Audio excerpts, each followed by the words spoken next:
2025 সালে মোট 85 মিলিয়ন মার্কিন ডলারের বাণিজ্যের মাধ্যমে বাংলাদেশ হয়ে ওঠে বর্তমানে ভুটানের দ্বিতীয় বৃহৎ রপ্তানি গন্তব্য।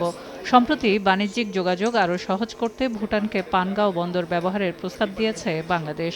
সার্কভুক্ত দেশগুলোর মধ্যে ভারতে বাংলাদেশের পণ্য ও সেবা রপ্তানি 88.73%। তুলা, খাদ্যশস্য, জ্বালানি তেল, বিদ্যুৎসহ সেবা আমদানির মোট বাণিজ্যের 85%ই আসে ভারত থেকে। মধ্যপ্রাচ্যের অস্থিরতায় এই নির্ভরতা আরও বাড়তে পারে। ফলে ভূরাজনীতি ছাড়াও যুক্তরাষ্ট্র, ভারতসহ দেশগুলোর সাথে সরকারের বাণিজ্যিক নীতি ও সম্পর্কের উপর নির্ভর করছে বিনিয়োগকারীদের আস্থা।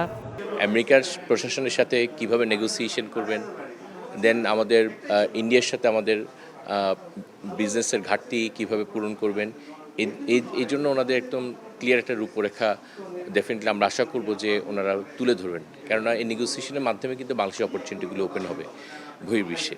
বাণিজ্য সচিব জানান, ব্যবসায়ীদের আস্থা তৈরিতে বিনিয়োগে উদারীকরণে গুরুত্ব দিচ্ছে সরকার। সার্বিক পরিবেশ আমরাও যথেষ্ট উন্নত মনে করছি। আর এর মধ্যে আমরা দ্বিপাক্ষিক এবং বহুপাক্ষিক চুক্তি কতগুলো সম্পাদন করেছি। এর মধ্যে আমরা বিনিয়োগের ব্যবস্থাও আছে। বিনিয়োগ উদারীকরণ করার জন্য, বিনিয়োগ সহজীকরণ করার জন্য যা যা করা যায় সে কাজগুলো করছি।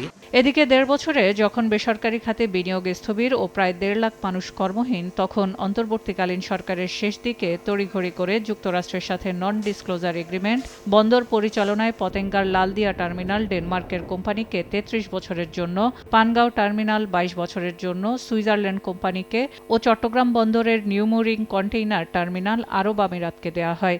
দেশের স্বার্থে এসব চুক্তি পুনরায় পর্যালোচনার পরামর্শ অর্থনীতি বিশ্লেষকদের।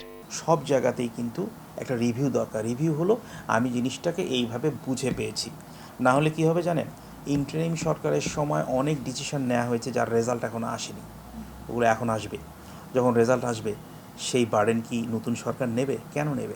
ব্যবসায়ীদেরকে কিভাবে সাপোর্ট দিলে, সাবসিডি দিলে তাদের কস্ট অফ ফান্ড রিজনেবল হবে, তারা কমফোর্টেবল হবেন, সেটা দেখার দায়িত্ব কিন্তু সরকারের, সেটা দেখার দায়িত্ব কিন্তু সেন্ট্রাল ব্যাংকের। এছাড়া কর্মসংস্থান সৃষ্টি ও প্রবৃদ্ধি অর্জনে সরকারি বন্ধ কলকারখানা চালু ও বেসরকারি বন্ধ কারখানায় উৎপাদনশীলতায় ফেরাতে জোর দিচ্ছে সরকার।